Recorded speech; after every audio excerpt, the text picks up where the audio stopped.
So, welcome back to Rose Connections. My name is Janet Rose, and I am a former social justice attorney. I am a heart centered leadership coach, and yeah, I have a little bit of a spiritual bent to what I do as well. But more than anything, one of my biggest passions in life is helping folks reframe how to approach various relationships in their lives. And so, I call this series Relationship Reboot because it's a way for us to take what we already know and have experienced in our relationships, and I mean relationships of all varieties, any type of human interactive relationship. And so that could be romantic, that could be sexual, that could be family, that could be coworkers, that could be even strangers out there. And so, what I attempt to do in Relationship Reboot is help us reframe some very common relationship beliefs into something that I think is a lot more workable and usable for a more trauma informed world. And specifically, I kind of believe that if we don't transform how we approach our relationships, there's no way that I can advocate for a public policy that is going to be based in love, right?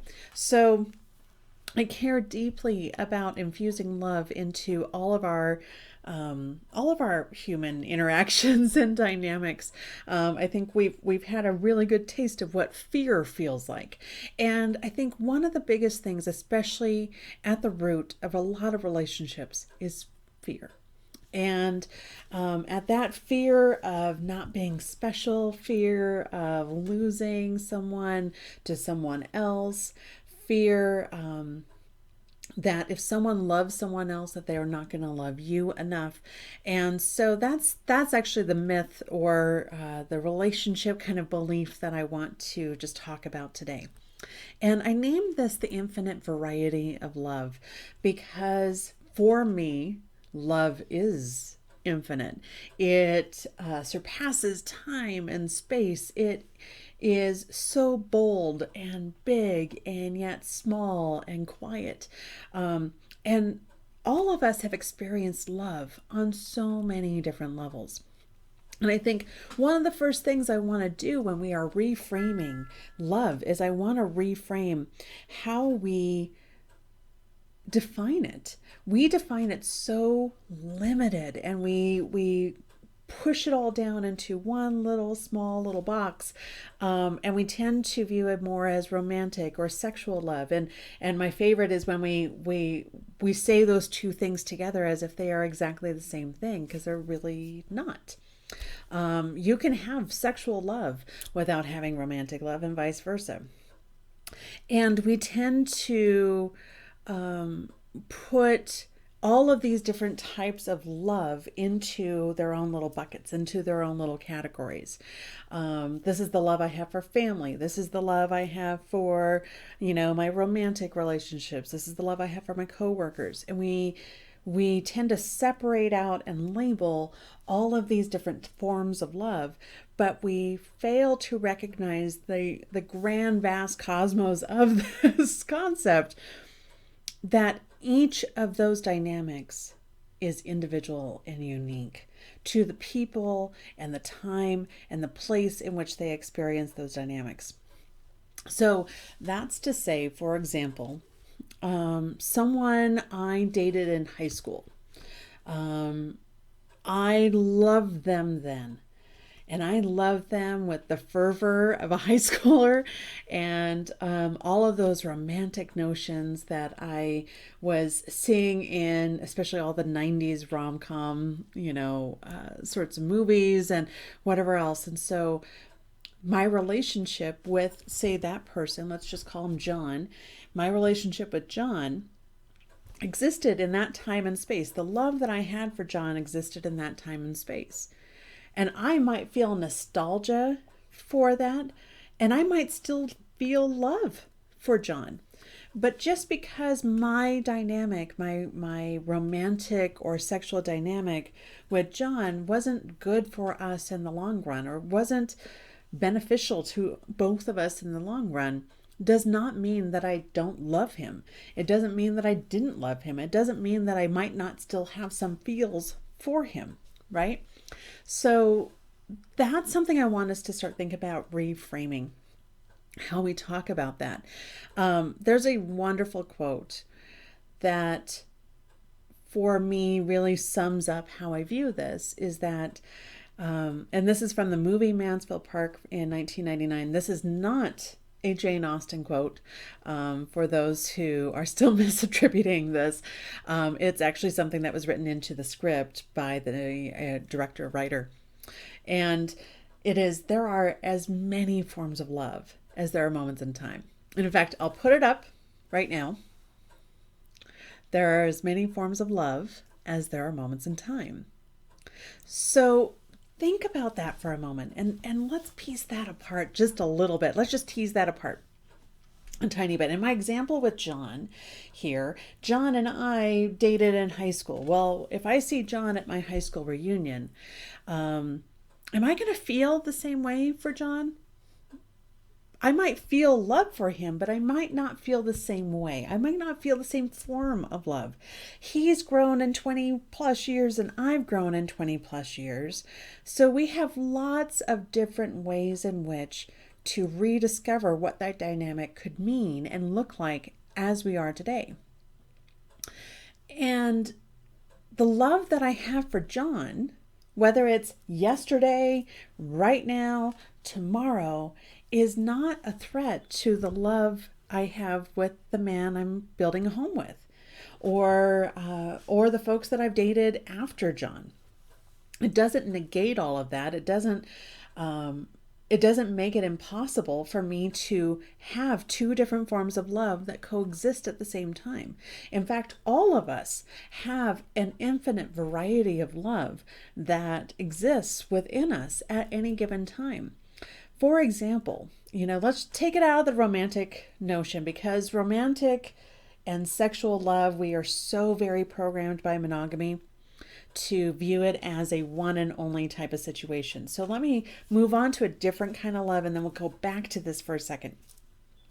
So think of your family. Think of your parents or your siblings or your children even. And here I'm going to use a really great example with my kids. I have two sons who are young men who are pretty dynamic, amazing guys, right? One of them, for example, really loves Doctor Who, or he and I really connect on Doctor Who and Harry Potter. I have many wonderful memories of taking him to Harry Potter movies when he was a little kid. That's our thing. That's our dynamic together. And even though he shares that Harry Potter fandom with his grandmother and with his dad and with a few other people, his dad read him the books. I didn't read him the books. I just took him to the movies. So my relationship with that child is necessarily different than the relationship he has with his dad and the relationship he has with his grandma, and the way that they connect with him, even on this one little Harry Potter fandom. My relationship with my youngest son is, he loved the idea of being a knight when he was a kid. And so we used to watch Knight's Tale together. We used to watch Lord of the Rings together. We still do watch those things together. We connect on Star Wars because he and I have had some fun experiences with that. So that does not mean I love one child more than the other. It just means that each one connects with me with a different facet of who I am. And I still love both of them equally, with equal ferocity. But it's a very different dynamic with each of them. And I think that that's really important for us to distinguish, because if I were to have to define love, well, the love I have for one kid is no different operationally than, or figuratively than the love I have for the other kid. But it's just a very different dynamic. And it's a different part of me that comes out. And it's a different part of them that comes out than their relationship with their dad or their grandparents. So going back to our example, our romantic example, The love I have for John and who I became as a result of my relationship with John has actually enabled me to be in the relationship that I'm in with my husband or my other partner or anyone else. John influenced who I became one way or another. And just like John influenced who I became, someone else, if I dated someone 10 years later, that person also influenced who I became, including my tolerance for people like John.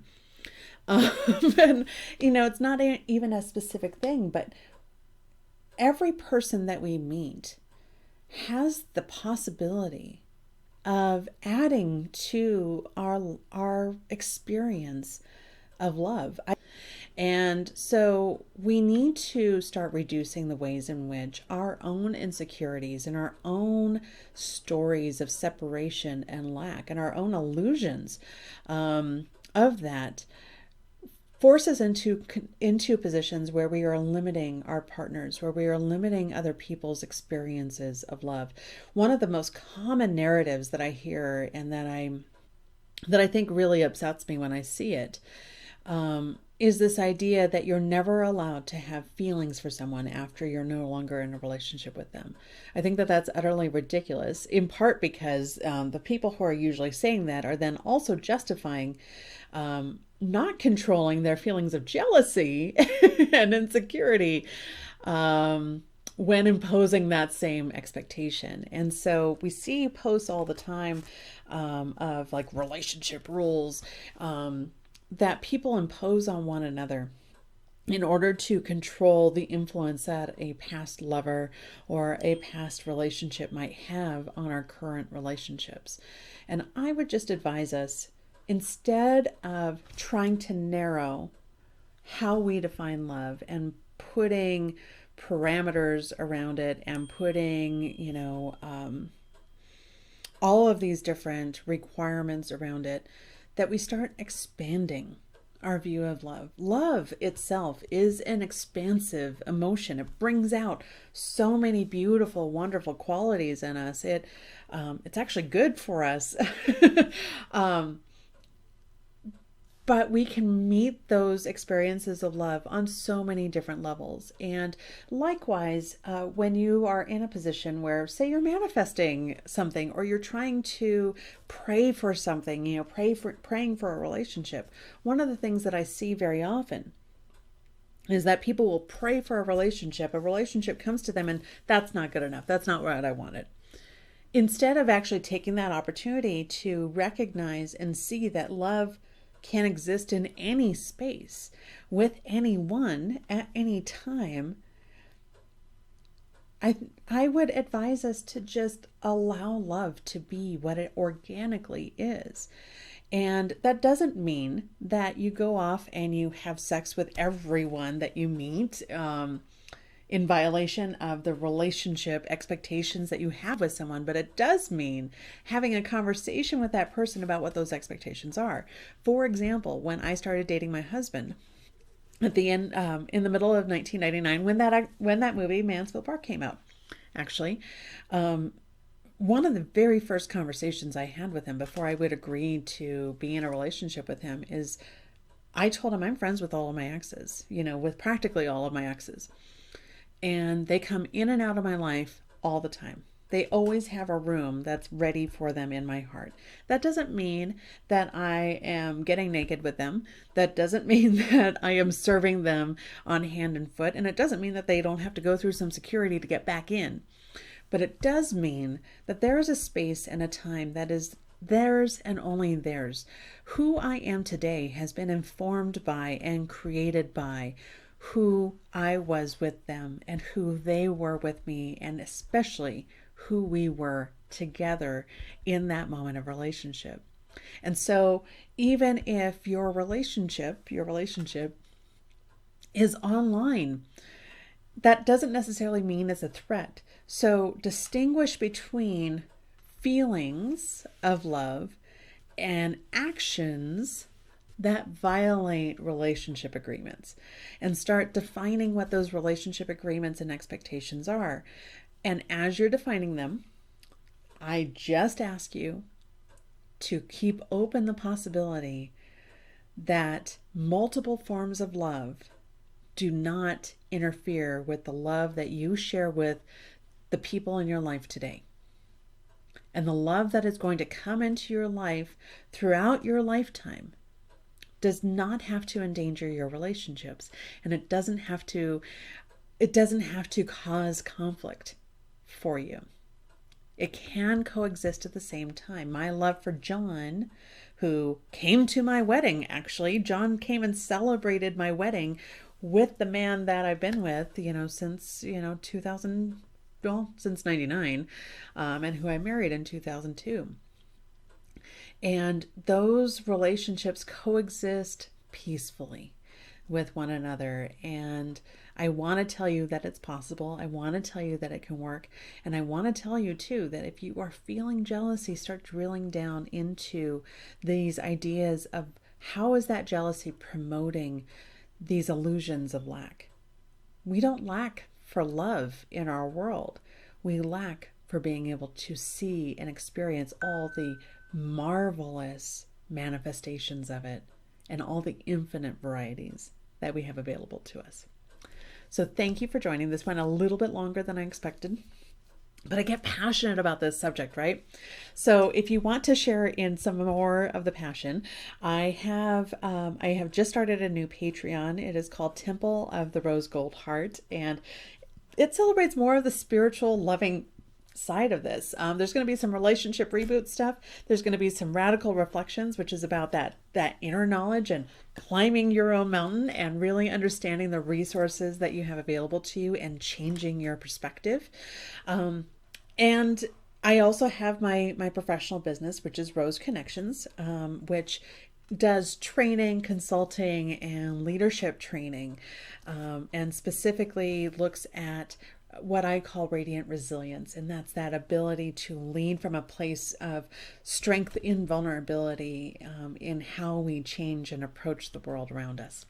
So thank you so much. Click on the links to find me, and I will be back probably in a couple of weeks with probably some radiant resilience video. Thanks.